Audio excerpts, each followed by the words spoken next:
Hello ಸ್ನೇಹಿತರೆ, ನಮಸ್ಕಾರ. ಸ್ವಾಗತ ಸುಸ್ವಾಗತ. ಇವತ್ತೊಂದು ಇಂಪಾರ್ಟೆಂಟ್ ವಿಷಯದ ಬಗ್ಗೆ ತಿಳ್ಕೊಳ್ಳೋಣ. ಏಕೆಂದರೆ ಇದು ತುಂಬ ಜನಕ್ಕೆ ಗೊತ್ತಿರಲ್ಲ, ಭಾಳ ಕನ್ಫ್ಯೂಷನ್ ಆಗುತ್ತೆ. ಈವನ್ ತುಂಬ ಓದಿದವ್ರಿಗೂ ಸಹ ಕಷ್ಟನೇ. ಏನಂದರೆ ನಮ್ಮ ಜಮೀನಿರುತ್ತೆ, ನಮ್ಮದು ಸೈಟ್ ಇರುತ್ತೆ, ಅಥವಾ ಏನೋ ಒಂದು ಜಾಗ ಇರುತ್ತೆ, ಅದ್ರದ್ದು ಸುಮಾರು ಡಾಕ್ಯುಮೆಂಟ್ಸ್ ಬೇಕಾಗುತ್ತೆ. ಪಾವತಿ ಖಾತೆ, ಪೋಡಿ, ಪಹಣಿ, ಟಿಪ್ಪಣಿ, ಆಕಾರ ಬಂದು, ಹದ್ದುಬಸ್ತು, ಖರಾಬು, ಮತ್ತು ಜಮೀನು, ವಂಶಾವಳಿ, ಹೀಗೆ ಅನೇಕ ಡಾಕ್ಯುಮೆಂಟ್ಸ್ ಬಗ್ಗೆ ನಮಗೆ ಕರೆಕ್ಟಾಗಿ ಗೊತ್ತಿರಲ್ಲ. ಅದ್ರ ಬಗ್ಗೆ ಕಂಪ್ಲೀಟಾಗಿ ತಿಳ್ಕೊಳ್ಳೋಣ. ಅದಕ್ಕಿಂತ ಮುಂಚೆ ಯಾರೆಲ್ಲ ಚಾನಲ್ನ ಹೊಸ್ದಾಗಿ ನೋಡ್ತಿದ್ದೀರಾ, ದಯವಿಟ್ಟು ಸಬ್ಸ್ಕ್ರೈಬ್ ಮಾಡಿ, ಬೆಲ್ಲೈಕನ್ ಪ್ರೆಸ್ ಮಾಡಿ. ನಿಮ್ಮ ಸಪೋರ್ಟ್ ಇದ್ರೇ ನಾವು ಹೇಳೋಕ್ಕಾಗೋದು ಅಥವಾ ಹುಡ್ಕೋಕ್ಕಾಗೋದು. ಏಕೆಂದರೆ ನಾವು ಇನ್ಫಾರ್ಮೇಟಿವ್ ವಿಡಿಯೋ ಕೊಟ್ಟರೆ ಯಾರೂ ಸಪೋರ್ಟೇ ಮಾಡಲ್ಲ, ಅದೊಂದು ಭಾಳ ಬೇಜಾರಿದೆ. ಇರಲಿ, ಬಟ್ ನಮ್ಮ ಪ್ರಯತ್ನ ನಾನು ಮಾಡ್ತಾ ಇರ್ತೀನಿ. ರೈತರಿಗೆ ಜನರಲಿ ನೋಡಿ ಸುಮಾರು ಡಾಕ್ಯುಮೆಂಟ್ಸ್ ಬೇಕು ಅಂತ ಹೇಳ್ತಾರೆ. ಅದರಲ್ಲಿ ಮುಖ್ಯವಾಗಿ ಪಾವತಿ ಖಾತೆ ಅಂದ್ರೇನು, ಪೋಡಿ ಅಂದ್ರೇನು, ಟಿಪ್ಪಣಿ ಅಂದ್ರೇನು, ಆಕಾರ ಬಂದ್ ಅಂದ್ರೇನು, ಹದ್ದುಬಸ್ತು ಅಂದ್ರೇನು, ಖರಾಬ್ ಜಮೀನು ಅಂದ್ರೇನು. ಈ ಥರ ತುಂಬ ಇಂಪಾರ್ಟೆಂಟ್ ವಿಷಯಗಳಿರುತ್ತೆ. ಬನ್ನಿ ಅದನ್ನು ಸಿಂಪಲಾಗಿ ತಿಳ್ಕೊತಾ ಹೋಗೋಣ. ಪಾವತಿ ಖಾತೆ ಅಂದ್ರೆ ಏನಪ್ಪ? ಪಿತ್ರಾರ್ಜಿತ ಆಸ್ತಿಯ ಹಕ್ಕನ್ನ ರೈತರು ತಮ್ಮ ಹೆಸರಿಗೆ ವರ್ಗಾವಣೆ ಮಾಡ್ಕೊಳ್ಳೋ ಅಂಥ ಒಂದು ಪ್ರತಿಕ್ರಿಯೆನ, ಅಂದರೆ ಹೆಸರನ್ನ ಪಾವತಿ ಖಾತೆ ಅಂತ ಹೇಳ್ತಾರೆ. ಅಂದರೆ ಮುಖ್ಯವಾಗಿ ಪಿತ್ರಾರ್ಜಿತ ಅಂದರೆ ನಿಮ್ಮ ತಾತ ಅವ್ರ ಕಡೆಯಿಂದ ಹಂಗೆ ಬಂದಿರುತ್ತಲ್ಲ ಅದು. ಇದು ಪತ್ನಿ ಅಥವಾ ಮಕ್ಕಳಿಗೆ ವರ್ಗಾವಣೆ ಆಗಬೇಕಾದ್ರೆ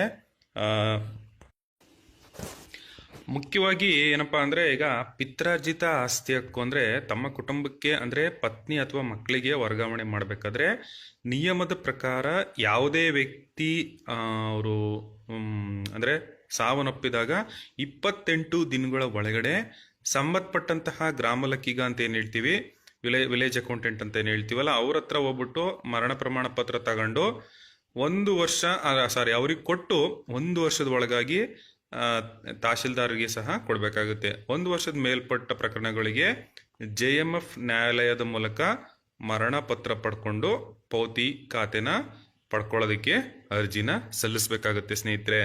ಅಂದರೆ ಗೊತ್ತಾಯ್ತಲ್ಲ, ಪಾವತಿ ಖಾತೆ ಅಂದರೆ ಪಿತ್ರಾರ್ಜಿತ. ಇನ್ ಕೇಸ್ ಇದ್ರೆ ಓಕೆ, ಇಲ್ಲ ಅಂದರೆ ಈ ರೀತಿ JMF ನ್ಯಾಯಾಲಯದ ಮೂಲಕ ಮರಣ ಪ್ರಮಾಣ ಪತ್ರ ಪಡ್ಕೊಂಡು ನೀವು ಮಾಡ್ಕೋಬೇಕಾಗತ್ತೆ. ಎರಡನೇದು ಬಂದು ಪೋಡಿ ಅಂತ ಅಂದ್ರೆ ಏನಪ್ಪ? ಸಂಬಂಧಿಗಳ ಆಸ್ತಿ ವಿಭಾಗ ಮಾಡ್ಕೊಳ್ಬೇಕಾದ್ರೆ, ಅಂದರೆ ನಾವು ಅಣ್ತಂದಿರು ಅಥವಾ ಸಂಬಂಧಿಗಳು ಆಸ್ತಿನ ವಿಭಾಗ ಮಾಡ್ಕೋಬೇಕಾದ್ರೆ ಜಮೀನಿನ ನಕ್ಷೆ ಅಂತ ಏನು ಹೇಳ್ತೀವಿ, ಆ ನಕ್ಷೆ ಚೆಕ್ಬಂದಿ ರಚಿಸಿ ಪಾಣಲಿ ಹೆಸರನ್ನ ದಾಖಲೆ ಮಾಡಬೇಕಾಗುತ್ತೆ. ಅದನ್ನ ಪೋಡಿ ಅಂತ ಕರೀತಾರೆ. ಇನ್ನೊಂದು ರೀತಿಯಲ್ಲಿ ಹೇಳೋದಾದ್ರೆ ಬಹು ಮಾಲೀಕತ್ವದ ಪಾಣಿನ ಏಕ ವ್ಯಕ್ತಿ ಹೆಸರಲ್ಲಿ ತಯಾರಿಸೋದಕ್ಕೋಸ್ಕರ, ಅಂದ್ರೆ ತುಂಬಾ ಪಾಣಿಲಿ ಹೆಸರುಗಳಿರ್ತವೆ, ಅವ್ರದೆಲ್ಲ ತೆಗೆದುಬಿಟ್ಟು ಒಬ್ಬರ ಹೆಸರಿಗೆ ಪಾಣಿ ಮಾಡ್ಕೊಳ್ಳೋದಕ್ಕೆ ಪೋಡಿ ಅಂತ ಕರಿತೀವಿ. ನೆಕ್ಸ್ಟ್ ಬಂದು ಹದ್ದುಬಸ್ತು ಅಂದ್ರೆ ಏನಪ್ಪಾ? ರೈತರ ಹೆಸರಿಗೆ ಪೋಡಿ ಆದಂತ ಜಮೀನ ಬೇರೆಯವರಿಂದ ಒತ್ತುವರಿ ಆಗಿದ್ರೆ ಅಳತೆ ಮಾಡಿ ಅದನ್ನ ಕರೆಕ್ಟಾಗಿ ನಿಖರವಾಗಿ ಗುರುತು ಮಾಡೋದಕ್ಕೆ, ಜಮೀನನ್ನ ಬಂದೋಬಸ್ತ್ ಮಾಡ್ಕೊಳ್ಳೋದಕ್ಕೆ ಈ ಒಂದು ಪ್ರಕ್ರಿಯೆನ ನಾವು ಹದ್ದುಬಸ್ತು ಅಂತ ಕರಿತೀವಿ. ಜಮೀನಿನ ಯಾರ್ಯಾರೋ ಒತ್ತುವರಿ ಮಾಡ್ಕೊಂಡಿದ್ರೆ ಹಾಗೂ ಎಷ್ಟು ಜಮೀನು ಒತ್ತುವರಿ ಆಗಿದೆ ಅಂತ ಒಂದು ತಿಳ್ಕೊಳ್ಳೋದು ಏನಂತ ಹೇಳ್ತೀವಿ, ಆ ಕೆಲಸಕ್ಕೆ ನಾವು ಹದ್ದುಬಸ್ತು ಅರ್ಜಿನ ಸಲ್ಲಿಸಿ ನಾವು ಪಡ್ಕೋಬೋದಾಗಿತ್ತೆ. ಅಂದರೆ ನಮ್ಮ ಅಕ್ಕಪಕ್ಕದಲ್ಲಿ ಯಾರು ಒತ್ತುವರಿ ಮಾಡಿದ್ರೆ ಹದ್ದುಬಸ್ತ್ ಮುಖಾಂತರ ಅದನ್ನ ವಾಪಸ್ ಪಡ್ಕೋಬಹುದು. ಪಹಣಿ ಅಂತ ಏನು ಹೇಳಿದ್ರೆ, ಮುಖ್ಯವಾಗಿ ಪಹಣಿ ಜನರಿಗೆ ಗೊತ್ತಿರುತ್ತೆ, ಬಟ್ ಆದರೂ ತಿಳ್ಕೊಳ್ಳೋಣ. ಜಮೀನು ಯಾರ ಹೆಸರಲ್ಲಿದೆ ಎಂಬುದನ್ನ ತಿಳಿಸೋದಕ್ಕೆ ಪಹಣಿ ಅಂತ ಕರಿತೀವಿ. ಇದಕ್ಕೆ RTC ಸಹ ಅಂತಲೂ ಕರಿತೀವಿ. ಇದರಲ್ಲಿ ಜಮೀನಿನ ಹೆಸರಲ್ಲಿ ರೈತರ ಹೆಸರು ಅಥವಾ ಓನರ್ ಹೆಸರು, ಸರ್ವೆ ನಂಬರ್ಗಳು, ಖರಾಬ್ ಜಮೀನು, ಬೆಳೆ ವಿವರ, ಹಾಗೆ ಬೆಳೆ ನಮೂನೆ, ಹೀಗೆ ಅನೇಕವಾದಂಥ ವಿಷಯಗಳು ಈ ಒಂದು ಪಾಣಿಲಿ ಇನ್ಫಾರ್ಮೇಶನ್ನು ಇರುತ್ತೆ. ನಾವು ಪಾಣಿ ತೆಗೆದು ನೋಡಿದ್ರು ಸಹ ಗೊತ್ತಾಗುತ್ತೆ. ನೆಕ್ಸ್ಟ್ ಮುಖ್ಯವಾಗಿ ಖರಾಬ್ ಜಮೀನು ಅಂತ ಅಂದ್ರೇನು?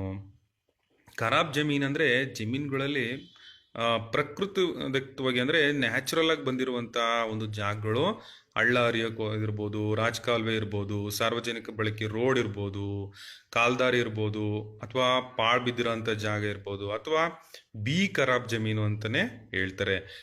ಇನ್ನೂ ಹೇಳ್ಬೇಕು ಅಂದರೆ ನೀವು ಗೋಮಾಳ ಅಂತ ಹೇಳ್ತೀವಲ್ಲ, ಈಗ ದಾರಿ ರೋಡ್ ಬಿಟ್ಟಿರ್ತಾರೆ, ಅವೆಲ್ಲದನ್ನು ಸಹ ಖರಾಬ್ ಜಮೀನು ಅಂತ ಕರೀತಾರೆ ಸ್ನೇಹಿತರೆ.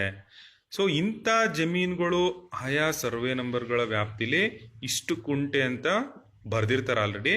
ಈಗ ನಮ್ದೊಂದು ನೀವು ಪಾಣಿ ತೆಗೆದು ನೋಡಿದ್ರೆ ನಿಮ್ಮ ಜಮೀನು ಪ್ಲಸ್ ಆ ಖರಾಬ್ ಜಮೀನು ಅವು ಮೆನ್ಷನ್ ಆಗಿರುತ್ತೆ.